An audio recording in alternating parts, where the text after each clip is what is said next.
Okay, welcome to the Johnson County Public Policy Council Forum for Overland Park City Council, Ward 1. Before we get started, I want to thank the Reach Healthcare Foundation for hosting us today. This is a great facility and we really appreciate it. My name is Mike Hockley. I'm the co-chair of the Overland Park Chamber's Public Policy and Advocacy Committee, and I'm also a partner with Spencer Fain, a law firm in Kansas City and Overland Park. For the next 60 minutes, we'll have the opportunity to hear from candidates about the issues important to the business community and the community at large. These candidates are for Ward 1 in the Overland Park City Council. I'm going to introduce them for my first, and then we'll move to the format.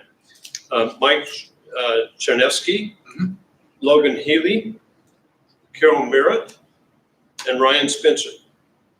Now our format will be as follows. Each candidate will have 2 minutes to make an opening statement, and then the candidates will be asked a series of questions, and each candidate will have 2 minutes each to respond to each of the questions. These questions have been prepared by the Public Policy Council, and then we'll conclude with 2-minute closing statements.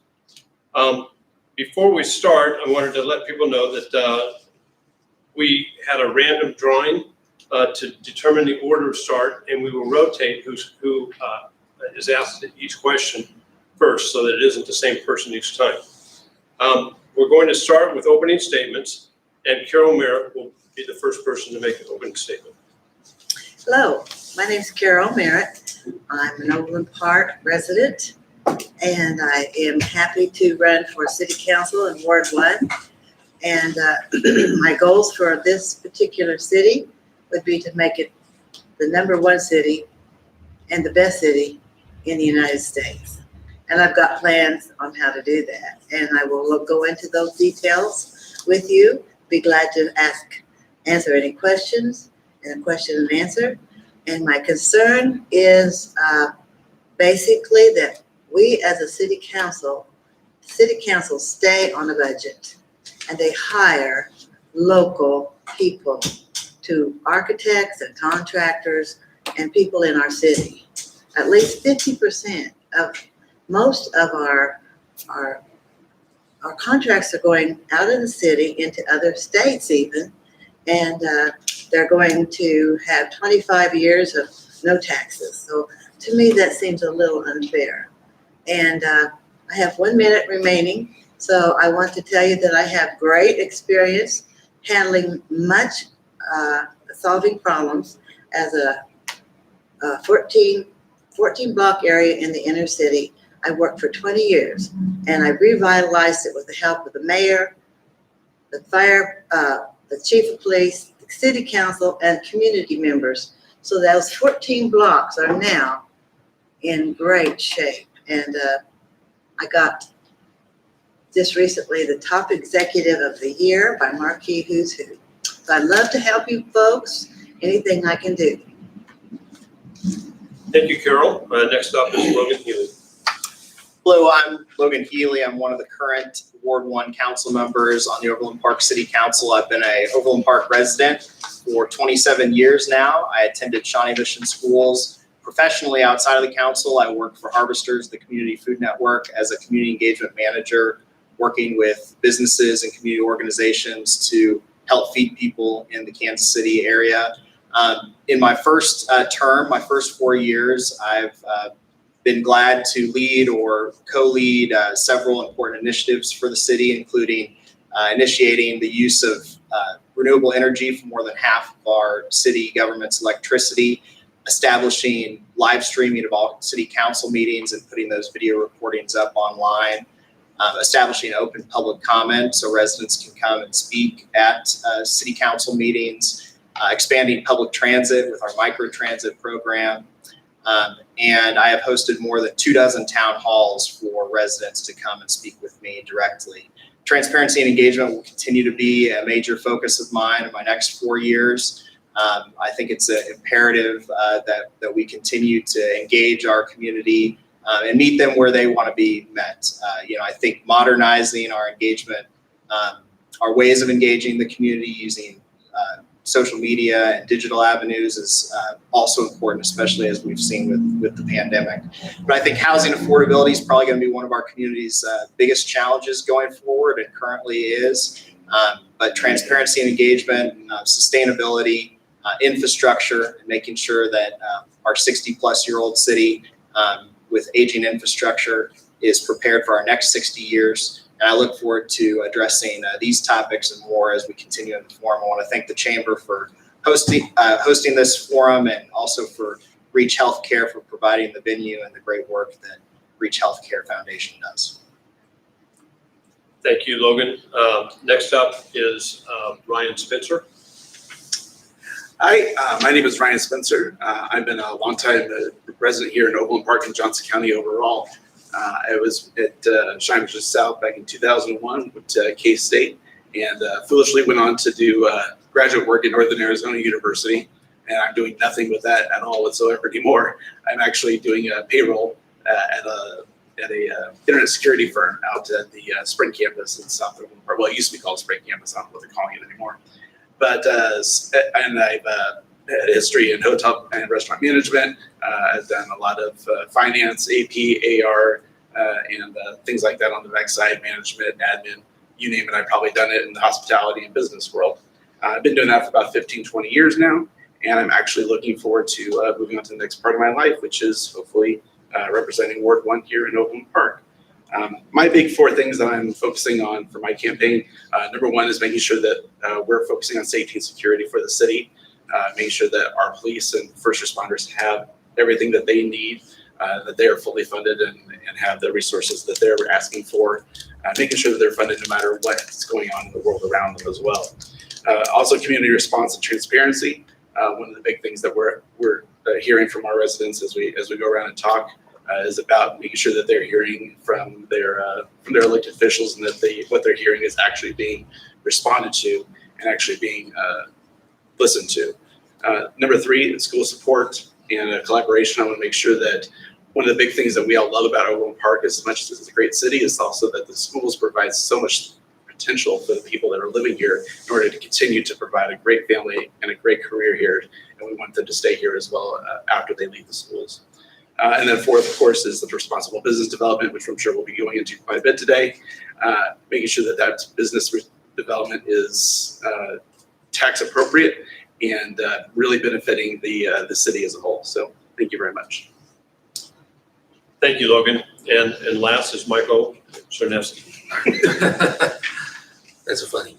My name is Mike Czerniewski. I'm a 42-year resident of Overland Park.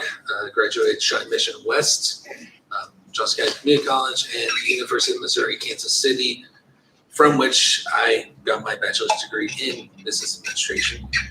And I currently use those skills now as a part-time chess instructor, a part-time delivery driver, and a freelance videographer and podcaster.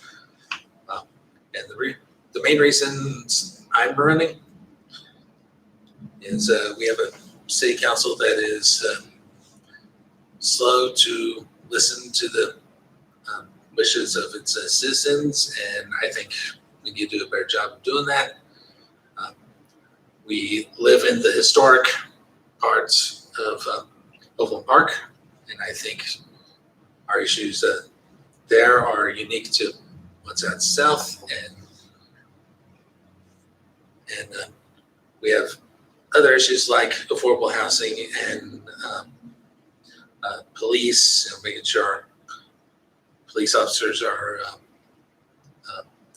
well equipped, both in terms of training and equipment, and many other issues that I look forward to exploring during this next hour.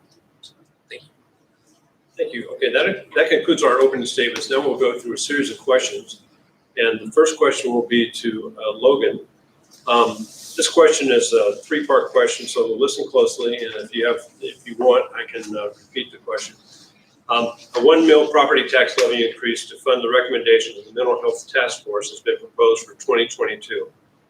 Do you support the task force recommendations? That's the first question. Do you support increasing the mill levy for this purpose? And discuss why or why not and how you would fund the recommendations if you support them, but not the mill levy increase. Yes, I support the mental health task force and its recommendations. And yes, I support funding those recommendations with the small mill levy increase that it's going to take. And let's also be clear that it funds the mental health task force recommendations as well as other staffing needs in our police department.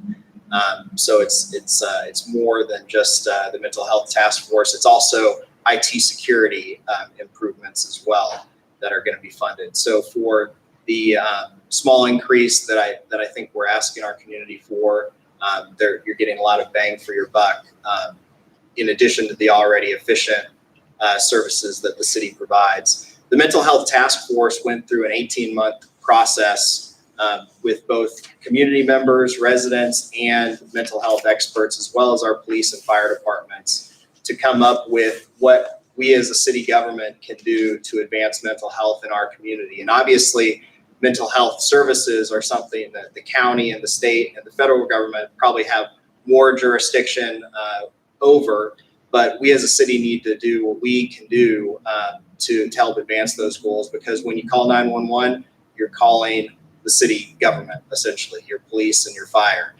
So we need to be prepared to respond, and that's why the mill levy will help us establish a full behavioral health unit in our police department.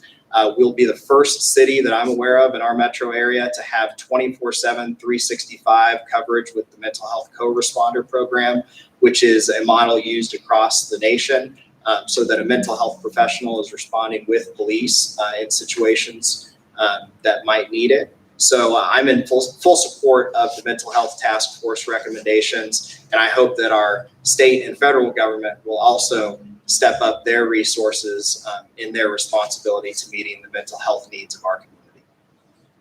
All right, thank you, Logan. Ryan, you're up next. If you want me to reread the question, I will. No, you don't need to. Okay. You have to say enough as it is. I 100% agree. I do support the recommendations of the commission that they found. I understand that it was a lengthy process and it was involved, and there was a lot of different stakeholders involved. And so, if that's what they came up with and that's what they say they need, then 100% that's what they need. I do support the mill levy increase to pay for it. If I believe it's already been mentioned in another form as well, if we've already exhausted every possible channel for looking into prioritizing our next year's budget to make sure that we're not going to be able to find any other way to pay for it at all. I completely agree that we need the number of officers and professionals involved. I wish there was a different way to pay for it, and I wish that there was a different way to work with, as it was mentioned, county resources to collaborate on this as well. But if this is the way that the commission is recommending, then paying for it is obviously the only sticking issue. And of course, obviously, I'd like to see a different way to pay for it. But in the end, if that's the only way we can do it, and that's the only money we can find, then yeah, that's the mill levy it is. All right, next up is Mike. All right, so first, full disclosure, I myself suffer from mental health problems. I do support having a mental health task force on hand. And like Ryan said, raising a mill levy is probably not the best idea if other avenues can be found, but I think it should remain an option. Right, thank you. Carol? Hi, yes. I have a little bit of a different opinion here. As I looked at the city budget, $300 million a year that we could find some resources there that we could definitely squeeze in our budget just a little bit and afford this without raising taxes. I don't like raising taxes. And I know that as I watch the city council operate, they spend an awful lot of money on things that they need to kind of think twice about. For instance, I was just opposed to putting LED lights on the soccer fields when we already have lights there for, I think it was $90,000, and we don't even use those soccer fields during the winter. To me, We need to watch our budget carefully. We will find the money for this in our budget without raising taxes. I am positive.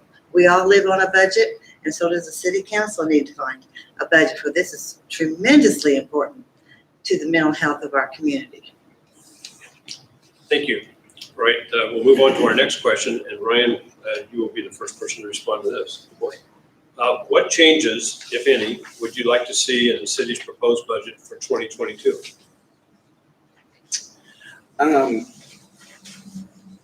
At this point, I know it's a little late for major changes because a lot of the work's already been done. I'd like to see if all the CIT officers that are being recommended are truly necessary, as well as the addition of 52 FTEs. I know that that's something that we're trying to play. What's the old phrase? The Johnsons next door have it, so why don't we have it? But I have been working in payroll and accounts payable for years, and I know that payroll is and quickly becomes your largest expense in any sort of government or business. And keeping up with other cities doesn't justify necessarily making sure that our city has to have that many people. So I think that would probably be kind of the biggest sticking issue I'd have, and not necessarily that I'd want to change it, but I think it would be something that I would think would warrant a second look. Okay, Mike? All right, so what would we do with the city budgets? Well, as Ryan said, there's probably not much we can do about the city budget for the upcoming year. However, we got to make sure that city employees, police, fire, all that are well paid, because they're putting their lives on the line for everyone in the city and everyone in this room. So, not much else to say on the topic right now. Right, thank you. Carol? Yes. Rob, what was the question? The question is, what changes, if any, would you like to see in the city's proposed budget for 2022? Okay, I think we all need to realize the city has to be on a budget. They spend $300 million, and to me, that quite a few of those expenditures are just a little bit more than they should spend. And we need to shrink and put money into the city that is important. For instance, do you know that the FBI has projected 4,000 victims of crime will be in Overland Park next year? And that is property crime, and that is also other crime. You know where that crime comes from? Meth dealers and meth people on meth who are addicted to meth, and they need to do a loop or alert, they call it. Let's do alert to get high. We go steal a car, we steal a catalytic converter, we take that, we get money. We need to, I've already talked to prosecuting attorneys, and they said he will put the heat on those people, drug dealers who are trying to addict our youth and our people, and I will work with that prosecutor. I will work with the federal law enforcement, and I'll work with rehab centers to try to get our city clean and sober. 4,000 people as victims, to me, scares me. It should scare you too. Thank you, Carol. Logan? I think the budget as presented by the city manager is a fiscally responsible one. We also added to the budget funding for the Overland Park Historical Society, which I think to preserve the original Strang Line Depot in the heart of downtown Overland Park. So I think that's a great example of us respecting our history while continuing to move forward as a city. But overall, I think the budget is fiscally responsible. The police additions were driven from a staffing study that was done for our police department to look at, crime trends and police trends for the coming years and where we need to be as a city. So I think that we're handling that responsibly. I think parks and forestry is an area where we could use some additional investment.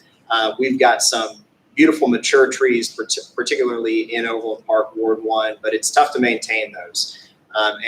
When I've gone door to door, I keep hearing from residents who love the trees but don't love the expense of maintaining those. And so I think looking at how we can preserve that canopy that not only helps us preserve our streets and infrastructure, but raises property values and makes our community more beautiful and walkable.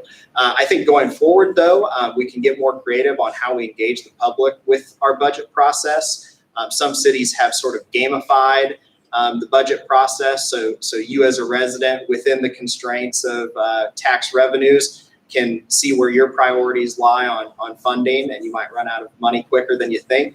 But I think we could modernize our engagement processes when it comes to our budgets, in addition to the public hearings that we already host for budget purposes. But overall, I think our proposed budget for next year is fiscally responsible. Okay, thank you. The next question, Mike, will come to you first. What role, if any, do you believe that the city should play in economic development to bring jobs and capital investment to the community? Excellent question. I think what we need to do as a city, and the city council can absolutely help with this, is first and foremost work on affordable housing. This is a problem not just in our city. This is a problem nationwide. It's really hard to attract workers to an area when they cannot afford to live there and everything. And I'm open to any ideas on how to make that happen. And on the business side of things, I'm all for helping out small businesses, whether it's small loans or grants or what have you. I don't know how much the city can get involved with that, but that is something to look into. And going back to the crime thing, another, and I know this from firsthand experience, another thing that's causes a lot of crime is youth not having a whole lot to do. So maybe getting youth more involved in the community, but whether through sports programs or stuff beyond just after school programs, which I know a lot of kids do not unfortunately participate in.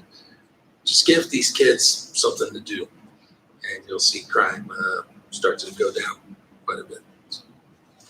Thank you, Mike. Carol? I love this question because I got a great answer.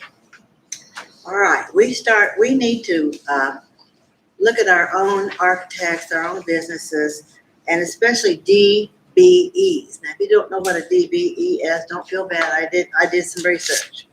And it is disadvantaged business enterprise. Disadvantaged business enterprise. If 51% of a business here in Overland Park contains one of these groups, then they are possibly qualified for DBE advantage benefits. We need to use these people. African Americans, Hispanics, Native Americans, Asian Pacific, subcontinent Asian Americans, and women are presumed to be socially and economically disadvantaged. Other individuals are socially and economically disadvantaged by case. We should be using these businesses to help us in our community, not some wealthy, super wealthy investor from who knows where, outside the city and outside the community. You have to have a small amount of wealth to be a disadvantaged business enterprise, and you're very, very strict. But we need to use these people that are in our community. I think that would make us very compassionate and very, very top-notch community. Thank you, Carol. Logan? Yeah, so I only support economic development incentives when there is a clear financial return on investment to our taxpayers and to our schools. I have never supported an incentive project that has not had a financial return on investment for taxpayers and for our schools. Our schools are the lifeblood of our community. People do not come here for the beaches and the mountains. They come here for our schools and the high quality of life that we have here. So we always make sure that our schools and in our city are taken care of whenever we're working on an economic development deal. And I have worked hard to ensure that tax and incentive policies have been focused on community benefits, on residents, and not wealthy developers. And I do not take any money from developers for my campaign. Some incentives I have supported, some I have not. It's a case-by-case basis. I typically do not support incentives that raise our already too high sales tax because I think that's a burden, especially when it comes to buying groceries that our community already bears at too high of a level. The key for me, again, is always making sure that our community is getting more benefit out of the deal than we might be giving up. Since joining the council, I've also advocated for the city to update our incentive policies to give priority to diversifying our community's housing portfolio, environmental sustainability, and social equity considerations. And Carol touched on that a little bit, and I think there are ways to make sure that we're being equitable and also employing locally and making sure that we're not just giving wealthy developers a benefit, but our local businesses and especially our diverse populations in our community. Okay, Ryan? I think the city should be a primary player in bringing economic development to the area, city. But I think it should be almost entirely in an ambassadorial, that's not a word, as an ambassador to the city. We should be highlighting what is great about the city and wanting people to come here because of what the great things that the city has built, not because of what we as a government can provide. And it should not be at the expense of pulling budgeted money from other services due to tax incentives. I have multiple studies from KU and Washington, St. Louis showing that these incentives do nothing to grow the tax base or the job market, dissimilar situations without government intervention. And quite honestly, it makes no sense for us to be in the top 10 of every list that comes out every week. And for all of our residents to love being here and to be at the top of whatever list is gonna make us look that we're in the best limelight and also need to hand out money to anybody that wants to come build here. I think any business that wants to come here will want to come here because of the environment that the city's created, not because of what we're handing out for them to come here. So I'd like to see the city take on a role that welcomes them as leaders of the city, not as a bank, because the city is not a bank. Thank you. Thank you, Ryan. Carol, you'll lead off with the next question. What do you believe are the greatest challenges the city faces over the next 10 years, and how would you address them? My favorite topic I have done a lot of research on. There are 30,000 people over the age of 65 in Overland Park. Many of them are on Social Security. That means that they've paid property taxes for 20, 30 years. Now they're going to lose their house because of high taxes, high property taxes. So being a compassionate person, I think we as a community have to have a heart to think that they need a tax break. If you're over 65 and on Social Security and you get a $1,000 check and you have $250 that goes to property tax, something can be done. We can give them a tax break.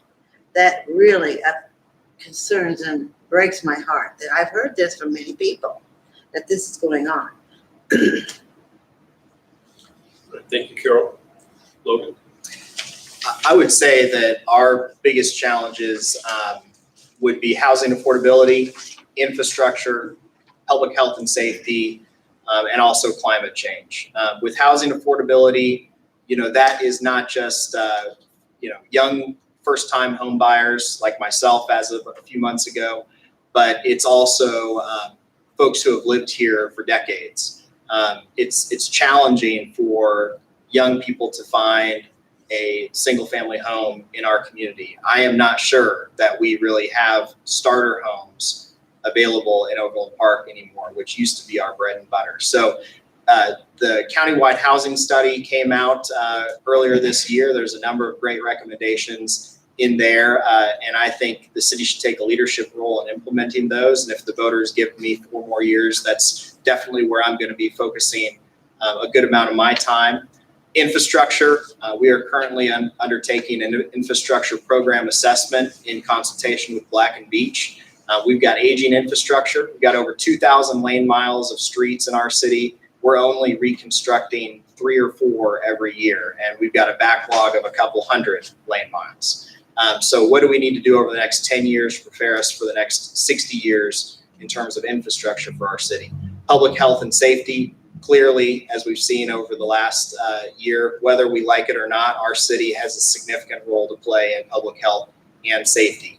And then climate change, while Overland Park single-handedly is not going to reverse climate change, as a city with park in our name, and we recently have a tourism campaign based on us being a park, we need to be leaders when it comes to climate action and sustainability, and do our part as our metro's second largest city and our state's second largest city. So those are some areas, and obviously there's a lot more nuance to it, but in 2 minutes, that's what I'll cover.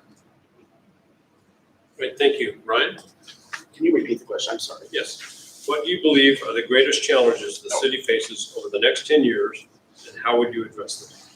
I think there's, again, I would say there's 3. 1, our city's dependency on tax incentives. 2, the decline in brick and mortar stores and its effect on our tax base.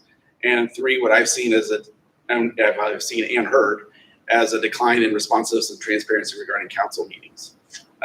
Addressing them, I'd be pushing for limiting tax incentives to truly blighted areas and making sure that we are giving tax incentives. It's actually for truly blighted areas, as well as making sure we're incentivizing current Overland Park residents, current Overland Park entrepreneurs and small business owners to build and grow their small business in our city, and giving them the resources to do that from our end, because the small businesses are what's going to be helping Overland Park grow, not necessarily the large ones, if we're doing it correctly. As far as the decline in brick and mortar and its effect on the tax base, I want to make sure that we're reevaluating our mill rates and the outflow per department of the budget, and making sure that we're looking at all of our revenue streams and stratifying our revenue as it's coming in. I don't want to be focused on our sales tax being our highest area of revenue, and knowing that that's not going to be there in the future. And again, with the transparency in the local government, making sure that I'm voting 100% of the time, despite my personal opinions, with the majority views of my ward, and using not only in-person interviews on a monthly basis, but also utilizing online surveys and forums, making sure that I'm gathering as much information as possible from the people that I'm representing and voting in their best interests 100% of the time. Thank you. Okay, Mike? All right. So I think what I have to say has already been said, but add on to that. So yes, affordable housing needs to be addressed. Fair tax rates for Overland Park residents, both sales and property tax, that needs to be addressed as well. Climate change, that needs to be addressed, and frankly, we haven't been doing a good job in that area either. On the climate change side of things, we need to seriously think about improving public transit in our area, because let's face it, right now it's kind of a mess. And we also need to use TIF districts more responsibly. Those should be historically were meant to be used to revitalize blighted areas, but they are and have been easily abused. Look across the state line in Kansas City, the Intercontinental Hotel there was given a TIF, and I don't see a need for that particular property to be given a TIF, but that's how I feel on the subject. Thank you, Logan. Or not Logan, Mike. Logan, we're going to move to you next. And this will be a new question. Do you believe the current city manager form of government we have is appropriate for Overland Park? Or would you favor a strong mayor form of government? I'm absolutely in favor of our current form of government. I am currently a master's in public administration student at the University of Kansas that has the top city and county government program in the nation at the graduate level. And in those classes, nobody recommends anything besides a professional form of government, better known as a council manager form of government. Strong mayor forms of government lead to partisanship and over politicization of their cities. I'm not sure that we have a strong mayor of a city of any significant size in our metro area. Even the city of Kansas City, Missouri is not a strong mayor form of government. In Johnson County, all of our cities are a council manager form of government. We're professionally run. The city council hires the city manager, and the manager runs our city with advisement from the city council. City council has oversight over the budget. We direct on policy, but the manager runs the city on a day-to-day basis. I think if we were to switch to a strong mayor form of government, we would quickly get into over-politicized local government. If you look at where we're at in Topeka and DC, the gridlock would unfortunately come to local government. And that's why I love going to doors and telling people that fortunately we have nonpartisan elections at the local level. You don't know immediately the day after an election has happened what you're going to be able to accomplish over the next 2 to 4 years. We can work with each other at the local level. And a big part of that is not just the nonpartisan elected races, but also that we have professionally run government, which makes for efficient and effective government, not over politicization of our government. Ryan? Yeah, the current manager council is perfect for us and is working just fine for, as Logan said, basically every well-running city in the Western world. I'm not sure why we would go to anything different. It's historically shown to produce authoritarian regimes fairly quickly. I think that Logan's also correct in that having the nonpartisan local races is key for a city of our size to function correctly going forward, especially in contested races like this. So I think that's the perfect one for us. Okay, Mike? Make it 3 for 3. If it ain't broke, then don't mess with it. I do agree that local elections need to be nonpartisan. I can think of at least one mayoral candidates who didn't get that memo. But let's keep the local stuff nonpartisan, and if there's no reason to fix the structure of a government or even a company for that matter, don't fix it. Okay, thank you, Mike. And Carol? Yes, I think you shouldn't fix anything that's not broken. That's what I learned as a child and an adult. A lot of people want to fix good things and make them worse. So I think what we have is fine. It is working. I just think we have to be careful that everybody that is running is either, they say they're nonpartisan, but deep inside their heart, they do have political views and that they will use those. So we have to be careful, to be honest, and I'm forthright in saying what I represent, and I won't hide my views from anybody, even though other people, I think, are. So I'm fine. Ryan is knowledgeable on this, and I think that's great. Okay, thank you. Just in the interest of time, these last 4 questions, I think, is what we have left, will be 1-minute responses, and so you won't have quite as much time, but I think you can handle it. So we're going to move to Ryan Spencer next. Ryan, question is, what specific proposals do you have to support the goal of providing access to affordable housing throughout the city? As far as the government's concerned, again, that's going to sound like a broken record, but again, it's not providing the tax incentives and rezoning for luxury apartments, and specifically luxury apartments in this case. That's really the number one thing that your local government can do. These complexes do nothing but encourage more overpriced apartments because then the developers see that they can just charge whatever they want to and they're going to get built anyway. They artificially raise the surrounding property values and price out long existing single family and other small apartment residents.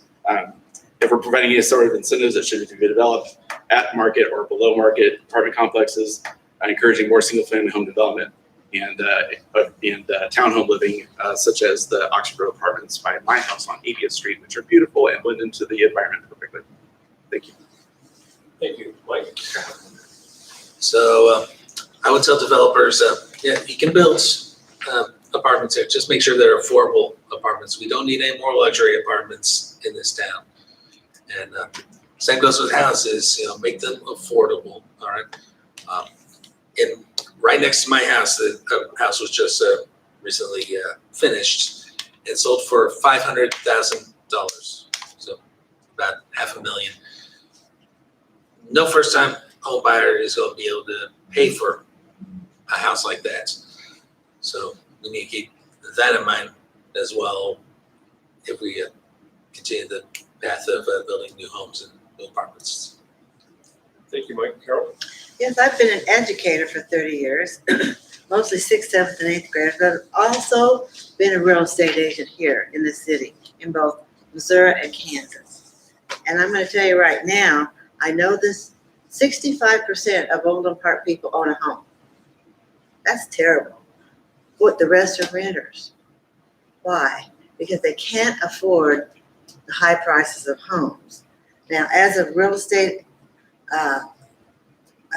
career person, I do know this, that there are grants for home ownership, free down payments from Missouri and Kansas. I can get those for them.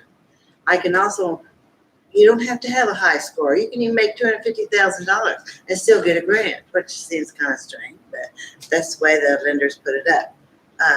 So I'm here to say, yes, we need affordable townhomes and condominiums, and we're landlocked, 75 square miles, and we're landlocked, so we have to go up instead of out. So that's my answer. Thank you. Logan?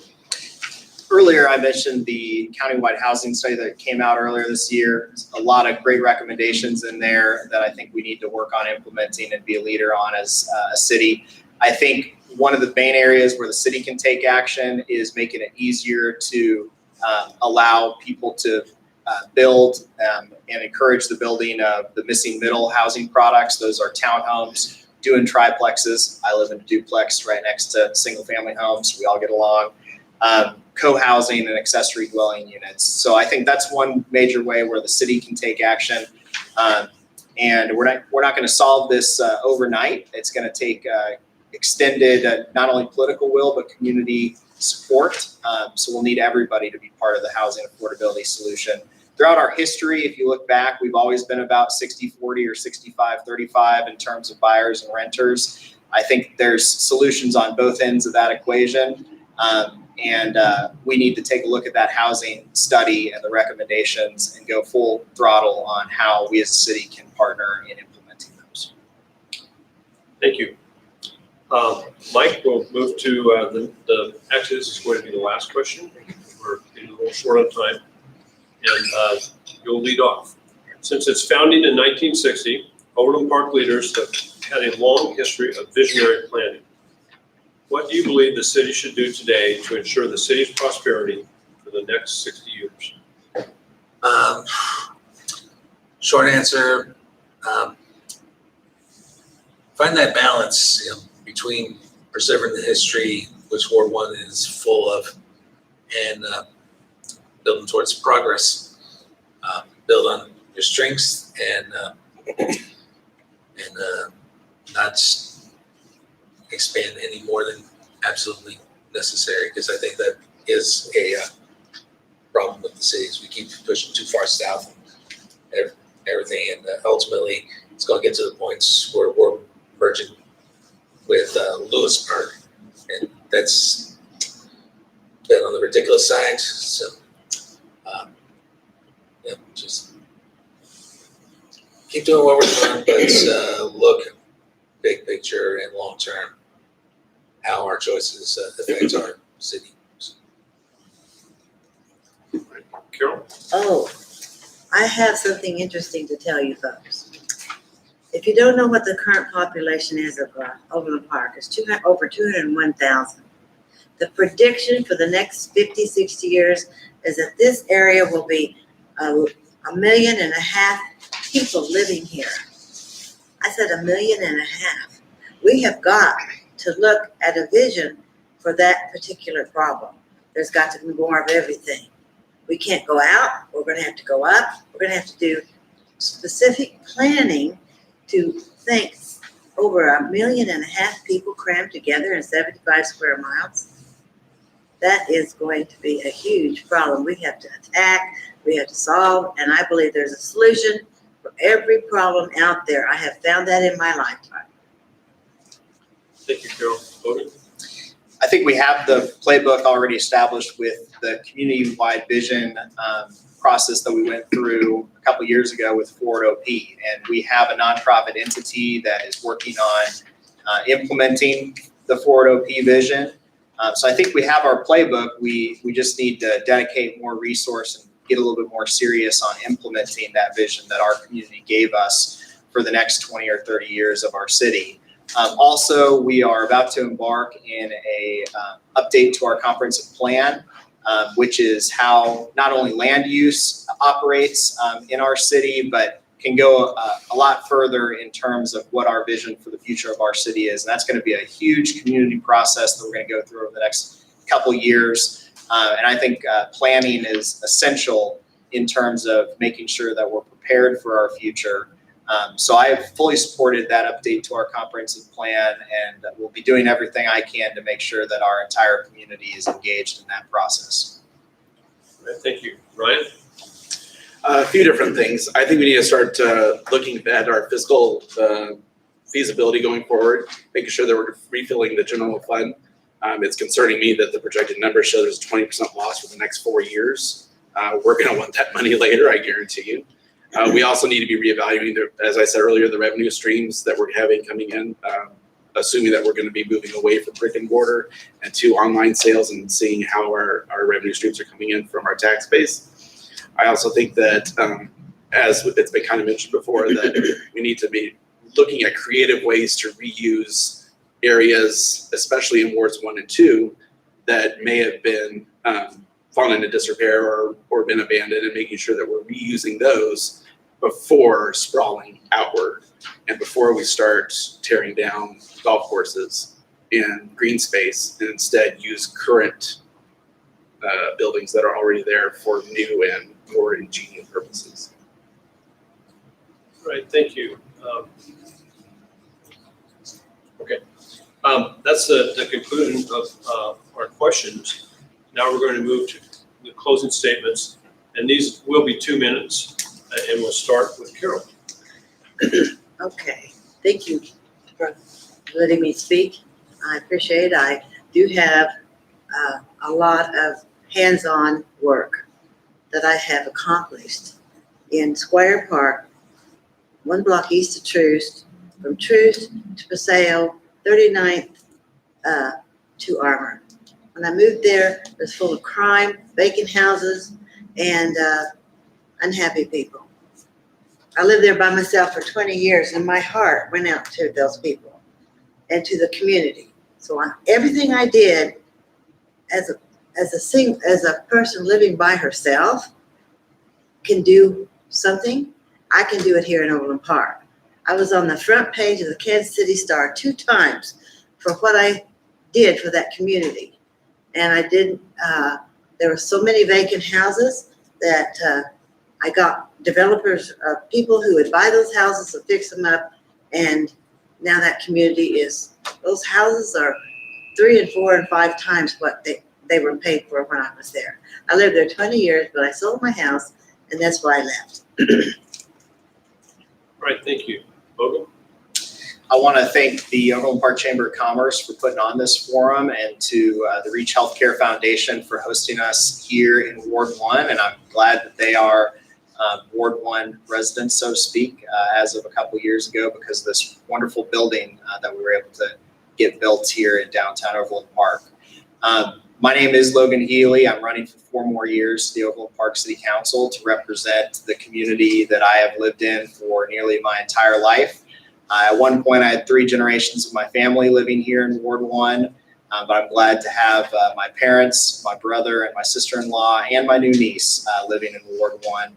And I look forward to continuing to serve my constituents should the voters choose. Hope you'll get out August 3rd and vote in the primary election. You can visit loganheley.com for more information about me, or check me out on Facebook or Twitter. As the council member that got the city to start live streaming our council meetings, as the first council member active on social media, as the first council member to hold regular town hall meetings, I am the one who has the results to show how we can modernize how we engage our community. And that's going to be essential in moving our community forward. We need everybody to be bought in to our collective vision for our city. And we have some progress to still be made in terms of modernizing how we engage our community. But clearly I have a record of getting that done, and I have plans for the future. I do think we need a city TikTok account is one of those solutions. But I appreciate everybody's time here today. And feel free to call me or email me if you have any other questions. Okay, thank you, Logan. TikTok. Chamber should get one too. Right, Ryan? I'd also like to thank the Chamber and the Foundation for hosting us today. It's been a great event. And as I was speaking earlier, this building still has that new building smell. It's awesome. I love being part of it. A vote for Ryan Spencer for this year's primary is a vote for not giving tax breaks to large development projects that don't need it, diverting money away from services like schools and infrastructure. Voting yes for first responders being fully funded and supported despite what's going on in the world around them. Voting no on misusing federal relief, finding alternatives to chip seal now. Residents of a first-class city deserve better. Pushing for affordable market rate housing, apartments, single-family homes, instead of luxury units that, again, need tax breaks to exist. Keep existing green space instead of developing it against residents' wishes. Fully and enthusiastically supporting the downtown Overland Park businesses by moving the farmers market back ASAP, letting them spread out, and then have surrounding residents, downtown business owners, and the vendors be the deciding factor for the market going forward, not out-of-state developers. We live in one of the consistently highest ranking cities in the nation, and I'm proud of Overland Park, and I know we can continue to do better. Politicians always have a plan for what they want to do in office. My plan is not necessarily what I want to do, but what you want me to do for you. As I've said over and over again, you and your neighbors know your city better than 12 people sitting in the conference room do. So let's all get involved. I look forward to your vote on August 3rd. Thank you. Thank you, Ryan. And finally, Mike. All right, so thanks to the Chamber and to the Reach Foundation for allowing us this opportunity.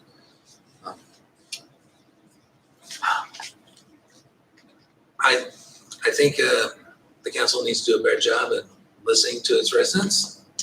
I think we need to address affordable housing, and we can't be building any more luxury apartments. We also can't be using federal relief funds on uses things like camera equipment for youth soccer games. I think we can find better ways to address our roads than chip seal. I think we can find better ways to address US 69 than putting in toll lanes that nobody asked for, and a whole other list of issues that, if elected, I hope to address. You can find my campaign information at facebook.com/ski4Kansas. And thank you again for your time, and I look forward to your votes on August 3rd. Thank you. All right, we're going to wrap this up with a couple of administrative announcements. We'll start off with thanking the Reach Healthcare Foundation once again. What a wonderful facility this is. This is my first time, and I'm really impressed. Had a hard time finding it, but I got here. I'd also like to thank our four candidates here. I appreciate you taking the time not only to appear here today, but also to run and to put yourself out there to help your community. There will be a recording of this event that will be posted on our voter education site. That's VoteJoco, that's VOTEJOCO.com. It should be on the site within 48 hours. And then finally, I want to encourage everyone to learn about the candidates in their ward and they're eligible to vote for, and to go out and vote. Advanced voting in person begins on Saturday, July 24th. That's this coming Saturday. And the polls will be open on Election Day, Tuesday, August 3rd, from 7 a.m. to 7 p.m. Again, I want to thank everyone for coming, and could everyone join me in giving a round of applause for our candidates today.